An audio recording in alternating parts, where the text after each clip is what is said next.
Himbauan kepolisian bagi warga yang memiliki senjata api rakitan untuk diserahkan ternyata tidak dituruti oleh pria satu ini. JK warga Pasar Tebing Tinggi, Kabupaten Empat Lawang ini harus berurusan dengan polisi karena kedapatan membawa satu pucuk senpira laras panjang.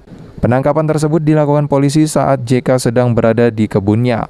Selain satu pucuk senpira laras panjang, petugas juga mengamankan barang bukti amunisi yang digunakan di senpira tersebut. Kapolsek Tebing Tinggi AKP Aidil Fitri mengungkapkan, jika pihaknya telah menghimbau kepada warga yang memiliki senjata api rakitan dan tidak akan dikenakan sanksi hukum. Beberapa bulan yang lalu, supaya masyarakat menyerahkan senjata api.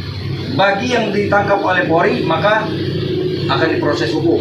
Ancaman hukuman pidana kepemilikan senjata api ilegal ini adalah mulai dari hukuman mati, hukuman penjara seumur hidup, atau penjara selama 20 tahun.